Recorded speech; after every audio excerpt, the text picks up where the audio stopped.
સુરતમાં વરસાદ બાદની સમસ્યાથી લોકો હેરાન પરેશાન છે। એવામાં ધારાસભ્યો અને સાંસદની મળેલી સંકલનની બેઠકમાં પ્રજાના પ્રતિનિધિઓ થયા લાલઘૂમ। સુરત મહાનગરપાલિકાની મુખ્ય કચેરી ખાતે મહાનગરપાલિકા કમિશનર એમ નાગરાજનની અધ્યક્ષતામાં સાંસદો અને ધારાસભ્યોની એક મહત્વની સંકલન બેઠક યોજાઈ। આ હાઈ પ્રોફાઇલ બેઠક લગભગ 3 કલાક સુધી ચાલી। બેઠકમાં તાજેતરના ભારે વરસાદમાં ધોવાઈ ગયેલા રસ્તાનો મુદ્દો મુખ્ય ચર્ચાનો વિષય રહ્યો। ધારાસભ્યોએ રોડની અત્યંત નબળી કામગીરી અંગે મહાનગરપાલિકા કમિશનર સમક્ષ કડક આક્રોશ ઠાલવ્યો છે અને બેદરકાર કોન્ટ્રાક્ટરોને તાત્કાલિક બ્લેકલિસ્ટ કરવાની માંગ કરી છે।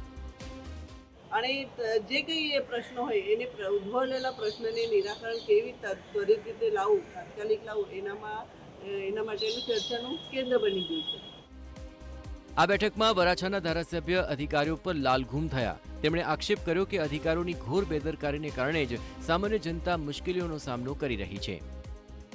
મેઇન રોડ ઉપર ત્યાં નાના મોટા ગાબડા પડ્યા છે, એને તાત્કાલિક અસરથી કમિશનરશ્રીએ બાંહેધરી આપી છે કે થોડું ખુલ્લું નીકળે એટલે તાત્કાલિક અસરથી એનું રિપેરિંગ કામ ટચિંગ થઈ જશે।